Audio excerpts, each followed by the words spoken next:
Bonjour et bienvenue sur le podcast. Alors aujourd'hui un podcast un tout petit peu différent puisque j'avais à cœur de faire la promo carrément du livre de Céline Spreux, le dernier livre qu'elle a sorti là. Déjà j'avais beaucoup aimé l'avant-dernier et le dernier sur la maison de l'hypnose me plaît énormément. Je l'ai pas encore fini mais c'est le genre de livre qu'on n'a pas envie de finir puisqu'on a envie de le savourer jusqu'à la fin.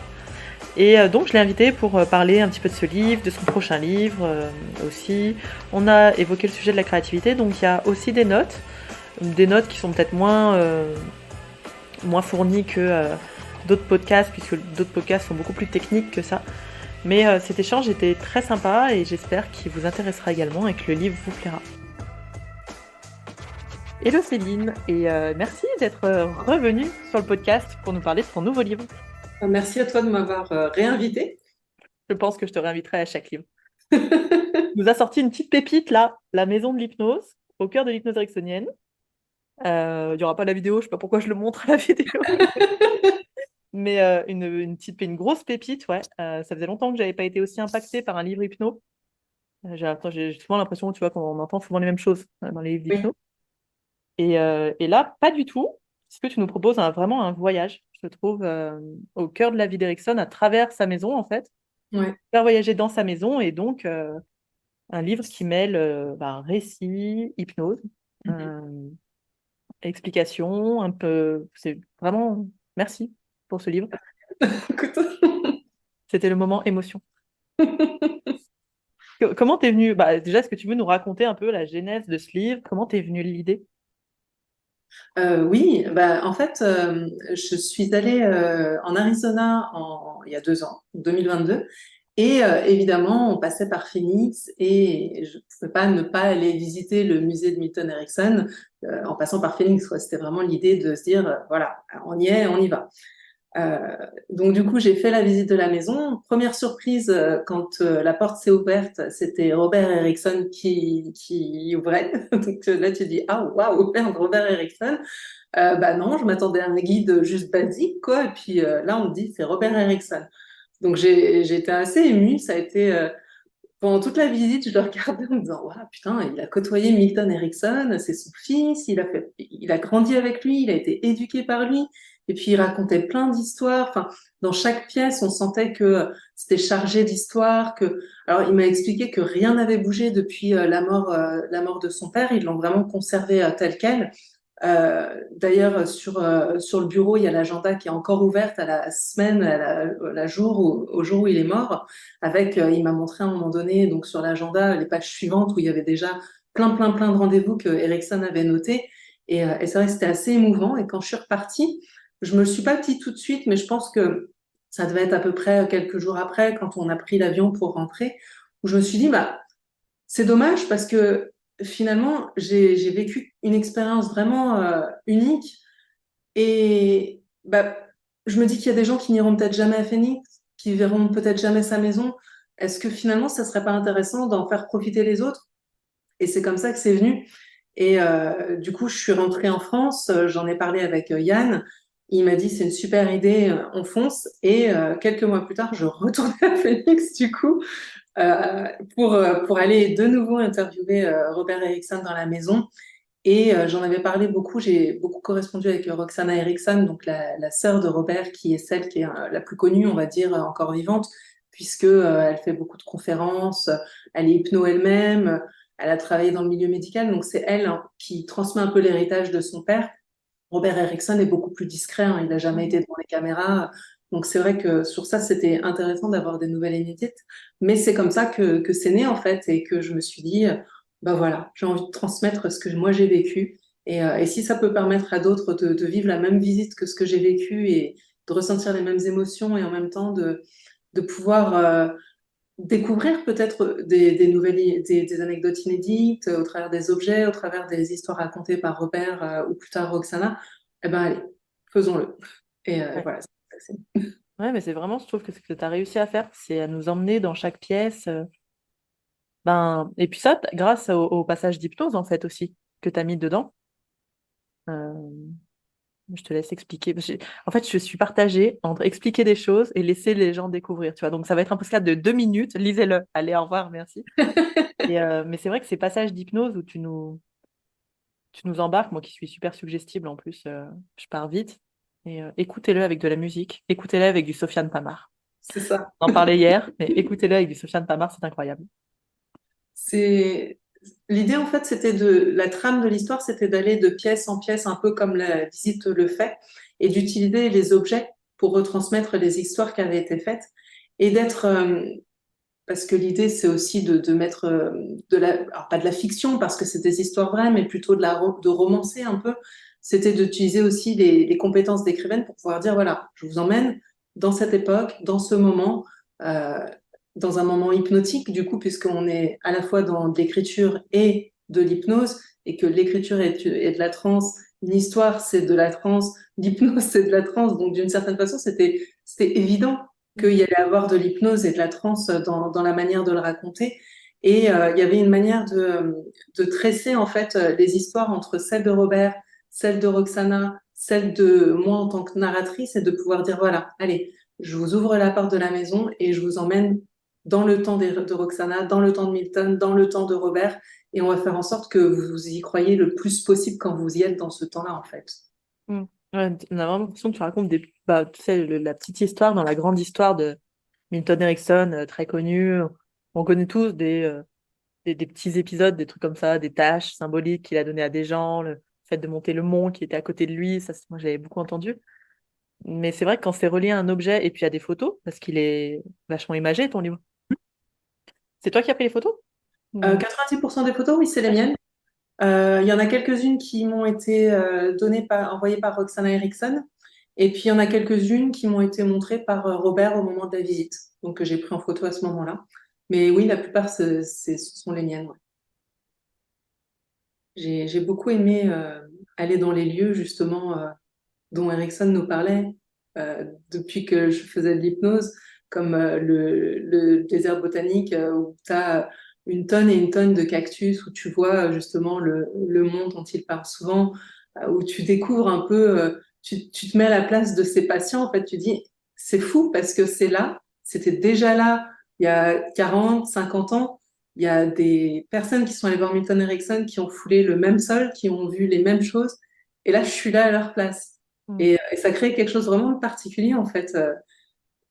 Ouais, c'est beaucoup d'émotions et en même temps, c'est une expérience hypnotique aussi, hein, parce que tu retombes dans les histoires que tu as lues, dans ce que tu as appris de Erickson, et tu te dis, waouh, en fait, l'histoire, c'est ça qui est fou, c'est que c'est comme pour la nature, tu vois, il y a des tonnes de choses qui étaient là avant nous, qui seront là après nous, et à un moment donné, quand on peut y être et que ça converge vers d'autres personnes qui y étaient, bah, tu as l'impression d'être avec des fantômes d'une certaine façon à ce moment-là.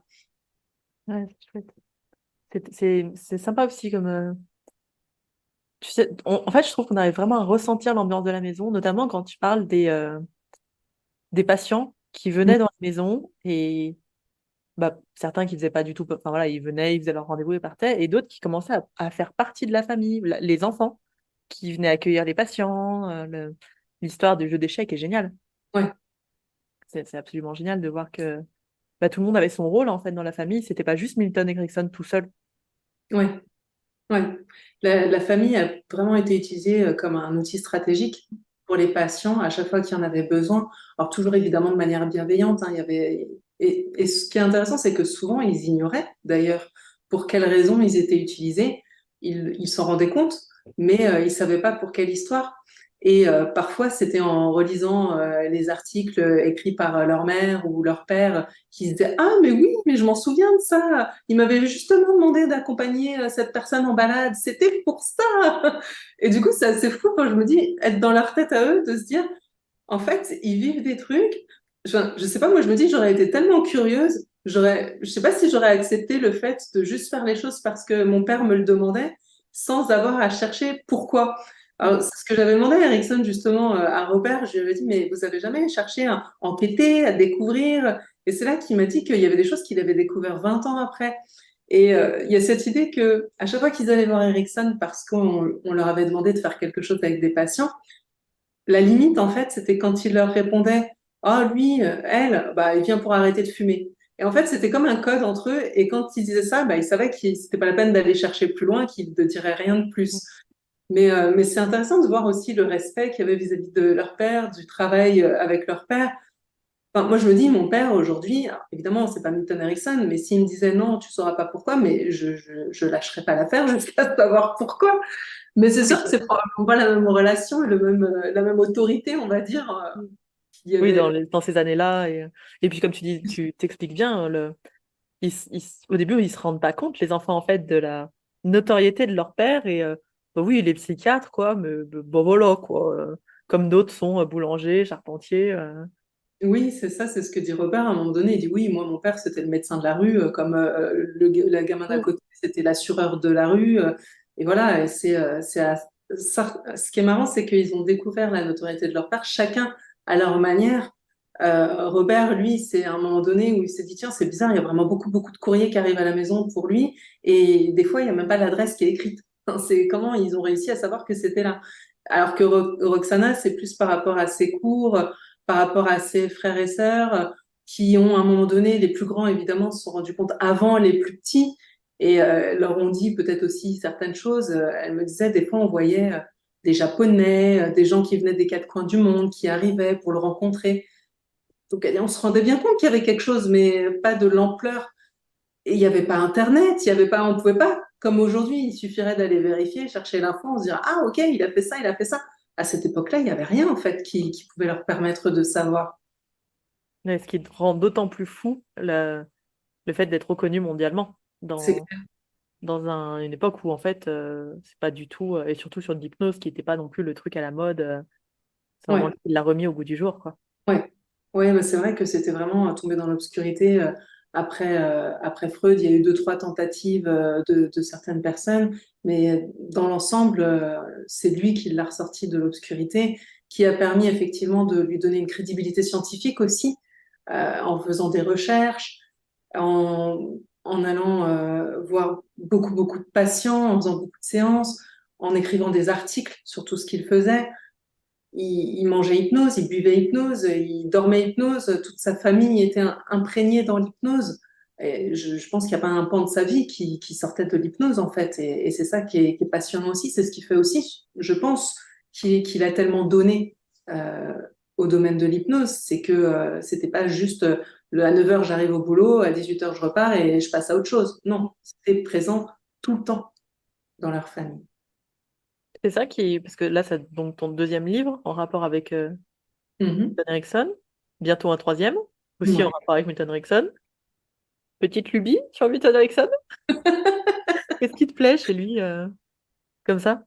Je pense que, il y a une histoire particulière du fait que quand j'ai commencé à me former en hypnose, c'est aussi grâce à l'hypnose et grâce à Milton Erickson que j'ai pu travailler moi-même sur ma propre maladie. Et c'est vrai qu'en apprenant à gérer l'épilepsie, je me suis dit, voilà, c'est un outil tellement puissant que c'est quelque chose qu'on a envie de partager, c'est quelque chose pour lequel on a envie de se dire, waouh, j'ai découvert ça, il faut vraiment que tu testes. Mm. Et tu as envie de le dire au monde entier, en fait. Et c'est vrai qu'il y a plein, plein d'autres personnages qui sont intéressants avec l'hypnose hein, et qui seront intéressants à étudier pour d'autres manières de pratiquer l'hypnose. Mais pour moi, Erickson, ça reste quand même celui qui effectivement, qui l'a ressorti de l'obscurité, qui lui a donné ses lettres de noblesse, même si aujourd'hui on pratique plus tellement comme Erickson à son époque. Il y a vraiment eu une révolution, Erickson. Il a, il a créé un magazine qui a permis de rendre l'hypnose plus scientifique. Il a permis de dépasser plein, plein de mythes, de croyances qu'on pouvait avoir sur l'hypnose.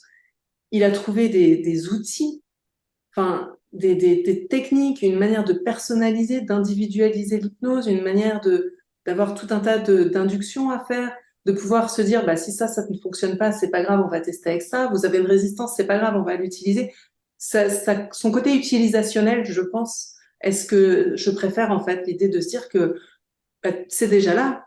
L'état de transe, c'est quelque chose de naturel, on le vit déjà. Maintenant, comment est-ce qu'on va l'utiliser? Tiens, pour toi. Tiens, pour toi, c'est quoi ta passion? Ah bah tiens, tu aimes le cinéma, bah ça tombe bien, le cinéma, c'est de l'hypnose. Enfin, voilà, c'est toute une manière de très créer. Alors, peut-être que c'est aussi son côté créatif, parce que forcément, la créativité, c'est quelque chose qui me parle beaucoup. Et ce côté créativité, c'est quelque chose qui me touche beaucoup dans sa manière de travailler aussi. Mm. c'est vrai que dans le livre aussi, tu arrives à... Parce qu'on a la visite de la maison, on a les émotions qui sont à côté, on a découvrir sa famille un peu plus profondément aussi que juste Milton Erickson. Et tu arrives à mettre dedans aussi de la biographie, mais aussi sa façon de travailler. Mhm. Et ce qui nous montre, enfin, ce qui montre bien que, comme tu dis, actuellement, on travaille pas du tout, ou en tout cas dans les écoles, on nous apprend pas du tout à travailler de la façon dont Erickson travaillait lui réellement. Ouais. Moi, ce qui m'avait déjà un peu flashé dans Taproot, par exemple, ou même de toute façon dans les articles. Mm. Mais là, c'est hyper intéressant que tu arrives quand même à caler des choses sur, par exemple, sa représentation de l'inconscient, comment ses approches, quoi. Ouais. C'est ce que je trouve assez génial avec lui, c'est que lui, il disait, je raconte des histoires aux gens et les gens changent.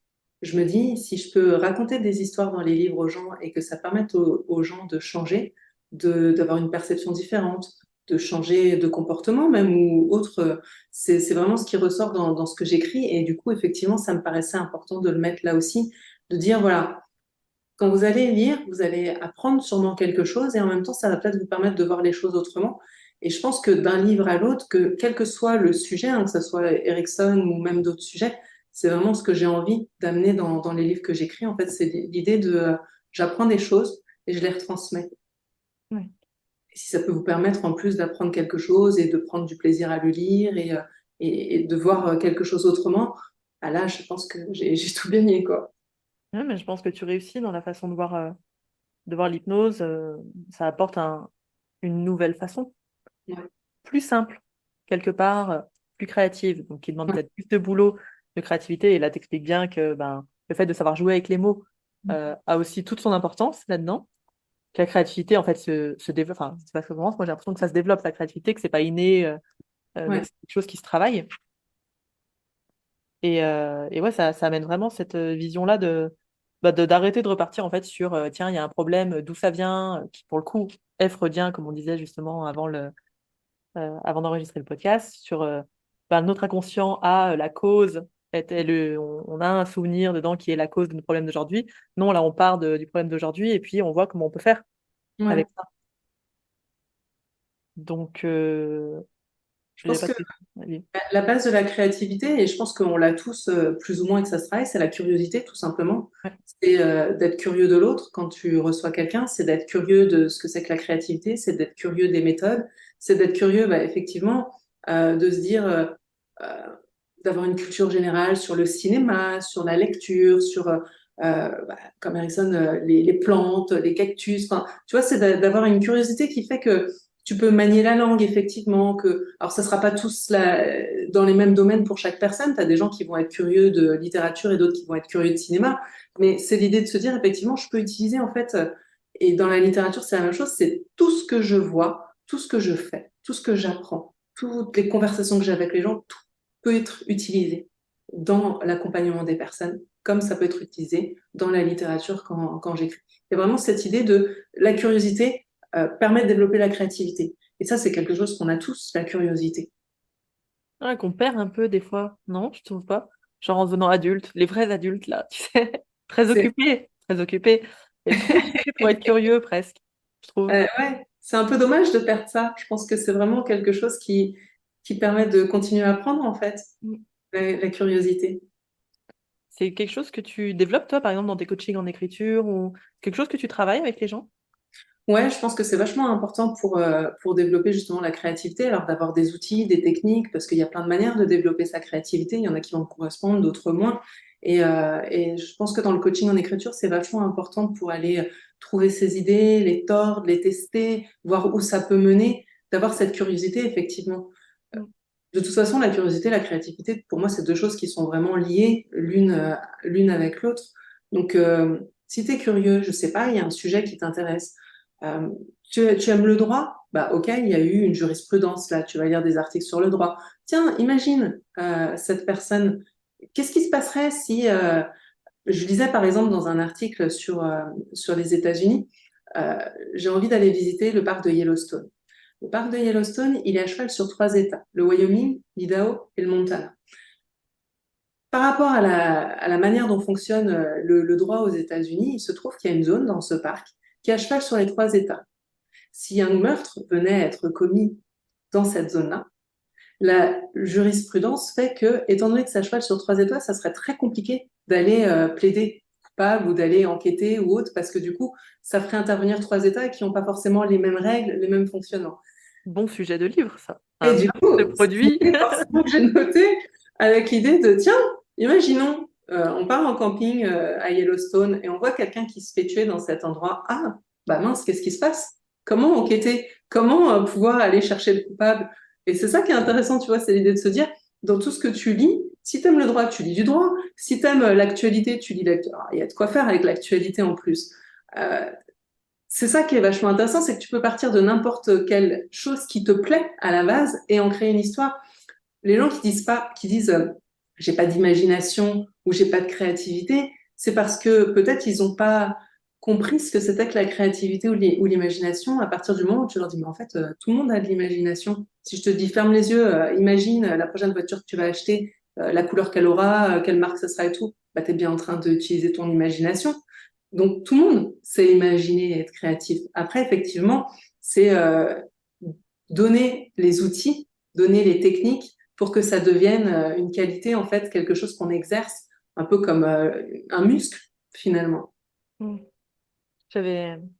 Bon, tu te rejoins complètement. Tu sais, j'avais fait le truc de Bernard Weber là sur je sais plus quoi.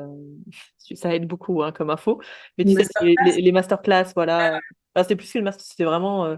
Oui, c'était, bah, il y avait un ensemble Ouais, de vidéos là-dessus. Et puis après, j'étais allée les rencontrer à Paris. C'était très sympa. Et ils avaient proposé un exercice dedans. C'était s'il y a quelque chose qui vous intéresse, allez à l'endroit. ouais, Bah, pour le droit, allez dans un tribunal, traînez vos guettes dans un tribunal, imprégnez-vous de l'ambiance. Enfin, allez-y, quoi. Allez vivre le truc. Si c'est en cuisine, eh ben, demandez à passer 2 heures pendant le service en cuisine dans un coin tout petit pour regarder comment ça se passe, quoi. Et j'avais ouais, trouvé ça hyper intéressant, en fait, pour apprendre différemment ouais. que en lisant ou que en écoutant des choses. Moi, je suis très podcast et lecture, mais c'est vrai que d'aller dans l'endroit où les choses se passent, c'est pas mal aussi. Ah, tu fais appel à ton sens un peu plus kinesthésique, tu Ouais. sais, d'être dans le mouvement, le toucher, et du coup, c'est plus intéressant. Alors après, chacun apprend à sa manière, mais en général, on apprend vachement mieux quand on est en mouvement et dans l'action que tout le monde n'arrive pas forcément à retenir quand tu lis un livre ou quand tu regardes une vidéo ou autre. Mais c'est vrai que quand tu es dans l'action, tu retiens peut-être plus facilement ce que tu as fait. Bah oui, ça crée de l'émotionnel. C'est vrai que Ouais. les livres qui créent des émotions, pédagogiquement, c'est pas, il y en a, c'est rare. En tout cas, les livres techniques, C'est plus difficile avec les livres c'est techniques. plus difficile. Ouais. Est-ce que les gens confondent pas, enfin, bah, moi compris d'ailleurs, tu sais, j'ai longtemps dit que j'avais pas de créativité, parce que pour moi, créativité, c'était inventer de toutes pièces Mm. quelque chose qui n'a jamais été fait, et je dirais que j'amenais ça bah, aux artistes. Moi, j'ai ma grand-mère qui était peintre, donc voilà, pour moi, elle était créative. Mon frère qui est musicien, moi, je suis musicienne, mais je suis incapable d'imaginer un morceau. Je peux Ouais. reproduire un morceau, bon gré, mal gré, tu vois, mais j'ai pas cette capacité, enfin, j'ai pas développé cette capacité de création. Ouais, il y a de la création et il y a l'innovation aussi, tu Oui. vois. Pour moi, l'innovation, c'est quelque chose effectivement qui sort de toutes parts. À un moment donné, quand tu as Steve Jobs qui se dit, tiens, le téléphone, on va faire en sorte que ça soit tactile, ça n'existe de nulle part, ou je vais créer non, c'était pas l'iPod, comment ça s'appelait à l'époque. Si, c'était l'iPod, Oui, ou la la musique musique, en là. numérique dans un petit objet que tu emmenais avec toi partout. Enfin, c'était C'est impensable. incroyable. Et Incroyable. c'est des gens qui sont limite capables de voir dans le futur, en fait, pour le ramener dans le présent et dire, ah bah tiens, si on testait ça, ça pourrait être sympa. Le mec qui a créé Internet, à un moment donné, j'ai envie de te dire, tu te dis, mais où il est allé chercher ça? Et la créativité, pour moi, c'est plus effectivement partir de choses qui existent déjà Mm. et pouvoir en faire quelque chose. Tu as des exercices comme ça de créativité où tu pars, par exemple, du pitch d'un livre et tu vas te dire, bah tiens, dans ce livre-là, il a imaginé telle histoire, reprends le même pitch et imagine autre chose. Moi, sur les titres, j'aime bien faire ça. Tu prends, je sais pas, genre Le crime de l'Orient Express, tu vois. Et tu dis, tiens, imagine une histoire d'amour. Fais-moi la quatrième de couve, Le crime de l'Orient Express, une histoire d'amour. Et tu vois, c'est vraiment forcer l'esprit à Mm. aller chercher une manière de voir les choses autre que ce qui existe déjà. Tu peux te baser sur du réel. Comme tu dis, toi, tu modélises des trucs et tout, mais ça peut commencer par la modélisation. Et ensuite, tu t'en écartes. Mm. Et il y a un peu de ça. Regarde, moi, quand j'écris ce livre-là, je me base sur des faits réels, je me base sur des interviews, je me base sur des anecdotes. Et à partir de là, je crée quelque chose qui se tisse avec ce matériau-là. Mais pour moi, la créativité, c'est vraiment pouvoir faire émerger quelque chose de ton esprit basé sur les inspirations que tu as eues, quelles qu'elles soient. Donc, c'est pas forcément inventé de toutes pièces. Mais ce qui est intéressant, même je reparle là, c'est de penser à nous en séance en fait. Tu Mm. sais, au début, on apprend des briques de protocole. Une fois qu'on les sait bien, c'est vrai que ça devient beaucoup plus facile de commencer à mixer des choses, voire à inventer, voire à. J'ai entendu une histoire, un machin, un truc que je rebalance en séance qui peut être. Mais ça demande peut-être. Alors, dans mon idée, ça demande quand même de bien connaître nos briques, tu vois. Ouais, C'est comme ouais. vouloir écrire un livre sans connaître les bases de l'écriture, peut-être. Ouais. Oui, je pense que c'est intéressant. Alors, ça, tu pourras le faire, mais ça prendra plus de temps. Moi, c'est ce que je dis en coaching, en écriture, justement, c'est que ce que j'offre aux gens, c'est pas de leur garantir qu'ils vont écrire un livre, ni encore moins que ça va être publié ou que ça va être génial ou quoi. C'est de gagner du temps et de pouvoir placer leur attention à ce moment-là sur l'histoire qu'ils sont en train d'écrire. C'est-à-dire que j'ai fait des années de recherche, d'articles, j'ai écrit plusieurs livres, j'ai été chercher des outils, des techniques, j'ai lu des livres, j'ai regardé des masterclass, j'ai suivi des formations. Et je me dis, tout ce matériau-là, à un moment donné, je l'ai digéré. Et puis j'en ai fait un outil d'accompagnement avec effectivement une partie où tu as le plan, donc on va travailler sur les personnages, comment tu crées un personnage, sur comment tu crées une structure narrative, comment tu les fais vivre, comment tu crées un univers, comment ensuite tu écris une description, un dialogue, enfin tous ces éléments-là qui constituent une histoire, c'est un peu ça le but du coaching en écriture, c'est de se dire, bah voilà, tout ça, je l'ai pour vous. En fait, je vais vous accompagner pour écrire votre histoire, ça sera votre histoire, elle sortira de vous, mais vous aurez eu tous les éléments pour pouvoir la construire, toutes les briques, comme tu dis, pour pouvoir vous les approprier, Mhm. en faire quelque chose qui vous plaît, prendre ce qui va et ne pas prendre ce qui ne vous convient pas. Et à la fin, vous repartez, vous avez votre histoire à vous, ou en tout cas, vous avez avancé suffisamment pour pouvoir la continuer en toute autonomie. Et c'est un peu comme un coaching finalement qu'on peut faire en accompagnement. On donne des outils, la personne les utilise et elle repart en autonomie, soit continuer, soit passer à l'étape suivante. Mais en tout cas, c'est l'idée de vous dire, voilà, là, ce que je vous offre, ce que je vous apporte, c'est que vous allez gagner beaucoup de temps parce que vous aurez déjà les éléments avec vous et que vous allez pouvoir placer toute votre attention juste sur le fait d'écrire votre histoire. Mm. Et franchement, moi, quand je me revois, il y a 6 ans en arrière, quand j'ai commencé à écrire mon premier roman, je me dis, putain, si j'avais eu ça, ça aurait été vachement plus vite. Ouais. C'est quel genre de personne que tu accompagnes là-dessus? Parce que j'ai l'impression qu'il y a une espèce de. Tu sais, on lit tous, on sait tous écrire et on pourrait se dire bon, bah c'est bon, moi aussi je peux écrire un livre. Tu vois, j'ai l'impression que pour l'instant, c'est très. Tout le monde peut écrire des livres.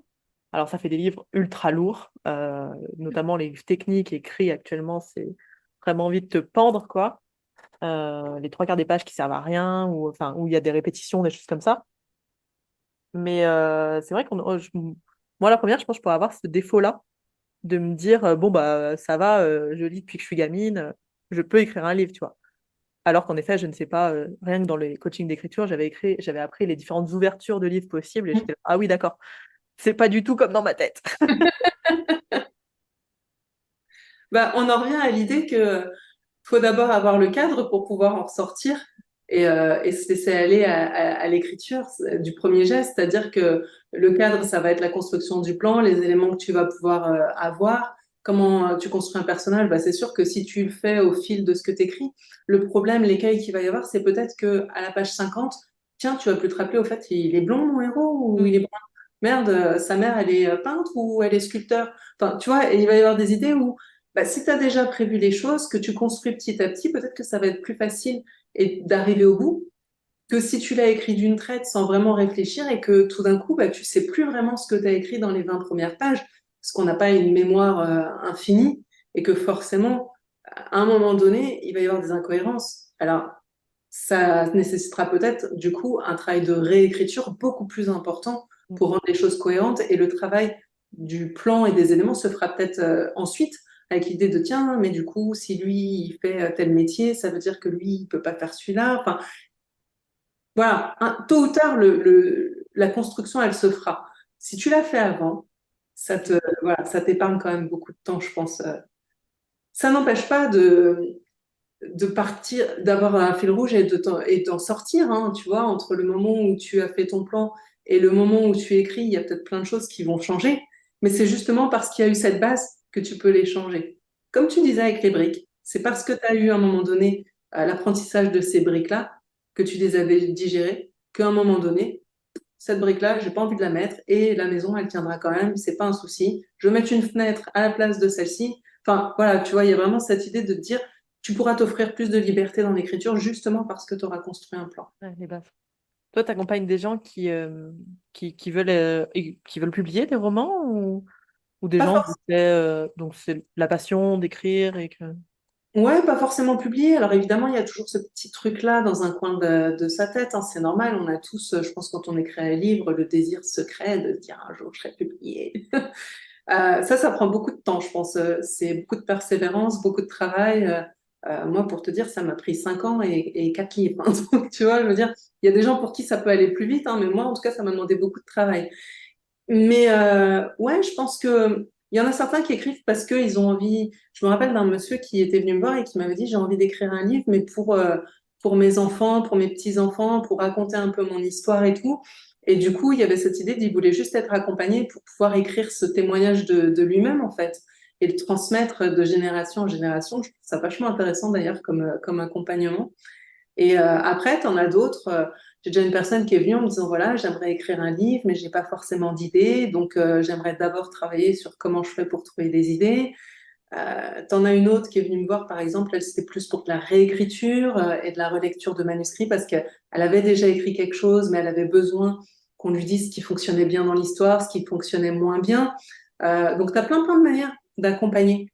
Et c'est ça que je trouve vachement intéressant, c'est qu'en plus, les gens n'écrivent jamais les mêmes histoires, donc c'est assez intéressant de rentrer dans ces histoires-là et à la fin de te dire, si elle est publiée, si voilà, je pourrais me dire, ah, j'ai participé à l'aider à être publiée, c'est génial, ça c'est le Graal, on va dire. Ouais.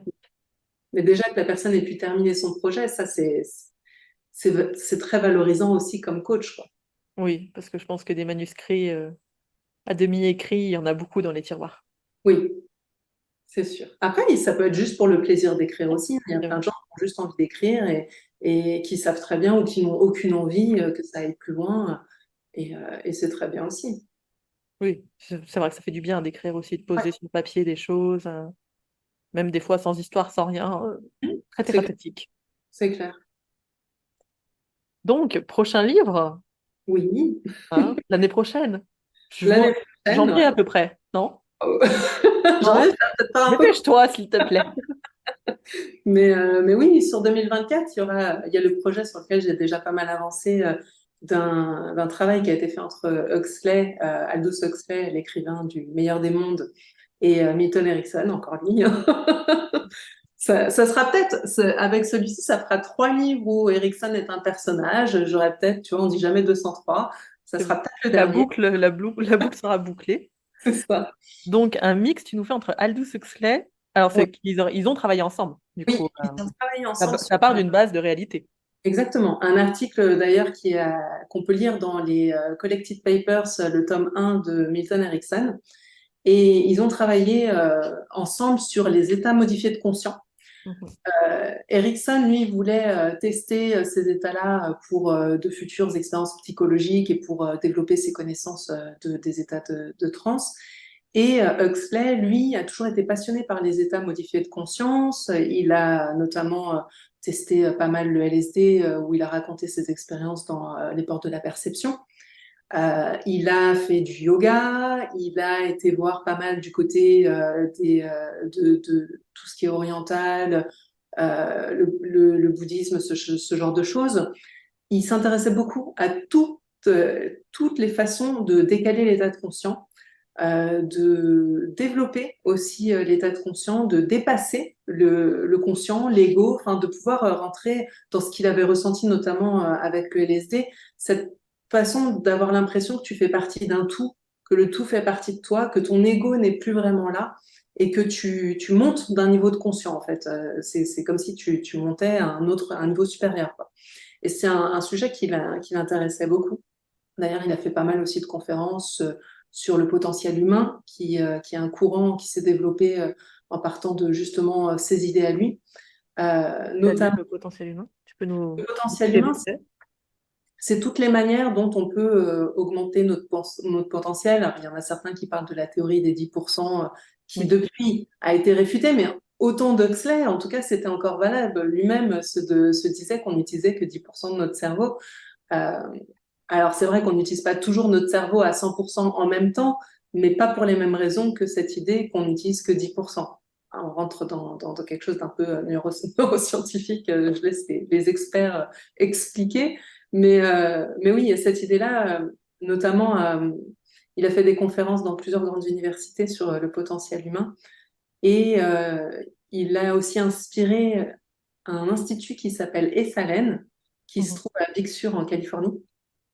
Et donc les deux psychologues qui ont fondé cet institut-là, il y en a un des deux qui avait assisté justement à une de ces conférences sur le potentiel humain et qui cherchait à développer tout un tas de manières d'utiliser justement euh, tout ce qui est transcendance, tout ce qui est transhumanisme, comment est-ce qu'on peut se transcender avec le sport, comment est-ce qu'on peut se transcender avec le yoga, avec la méditation, avec tout ce qui sert à décaler l'état de conscience en fait. Et c'est assez intéressant en fait comme sujet. Je trouve qu'il y a encore beaucoup, beaucoup de choses à voir par rapport à ça. Mais pour revenir sur Libre. là, on est vraiment sur le travail qu'ils ont fait ensemble sur les états modifiés de conscience de manière beaucoup plus hypnotique, hein. On reste sur l'hypnose comme sujet. Et en fait, dans les expériences qu'ils ont fait, ils ont testé différents phénomènes hypnotiques ensemble.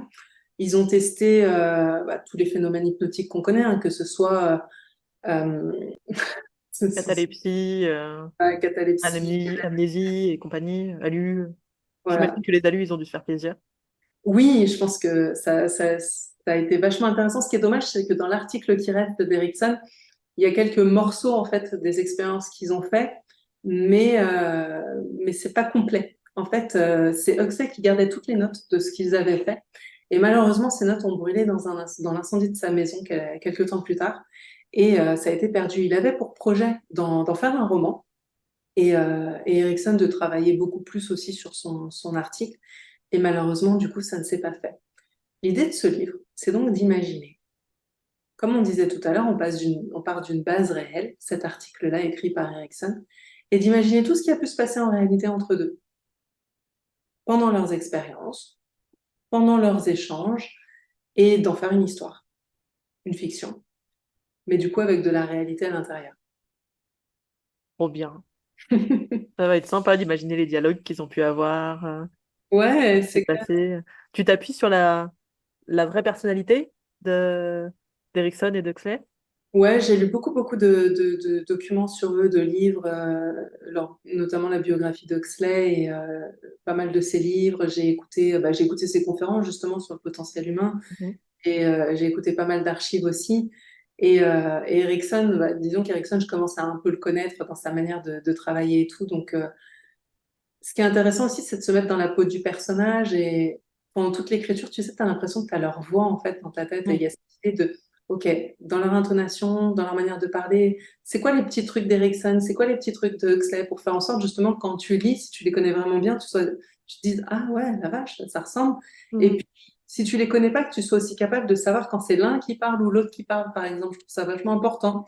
Donc, c'est des choses sur lesquelles j'ai essayé de faire assez attention. Oui, Et, j'imagine la façon de parler, l'humour, comment tu ouais. utilises l'humour ou pas. Euh, Mm. tout ça, ça permet de reconnaître finalement Ouais. des dialogues. Ouais, de vraiment caractériser les personnages en fait comme si c'était de vrais personnages. Et moi, je te dis, enfin, pendant tout le temps de l'écriture, je les ai dans ma tête. Ils sont là quand j'écris. Je pense à eux très souvent. Alors, ça peut faire un peu bizarre de dire ça, mais C'est pas grave. ils sont dans ma tête, quoi. Vraiment. Et c'est des personnages tellement intéressants, tellement passionnants que je me dis, voilà, si je peux réussir à retranscrire un peu de ce qu'ils ont fait ensemble et d'avoir l'impression que ça peut être réel, j'aurais tout gagné, quoi. Je serais vraiment contente. Et comme le principe, c'était de le faire sous forme de fiction, il y a un autre personnage qui apparaît, qui est une héroïne, en fait, dans une temporalité différente. donc dans les années 2013. Et elle, justement, elle va vivre sa propre transformation, on va dire, pendant ce roman-là. Je vais pas te dire pour pas spoiler la manière dont elle sera liée à eux ou pas.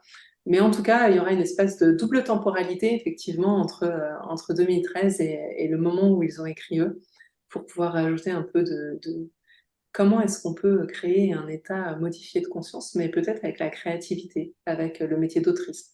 Donc, du coup, effectivement, On retrouve un peu ce que tu avais fait dans ton premier livre sur Erikson. Cette oui, temporalité où on savait plus trop à un moment où est-ce ouais. qu'on était en fait. Est-ce qu'on était maintenant? Est-ce qu'on était dans le passé? Est-ce que...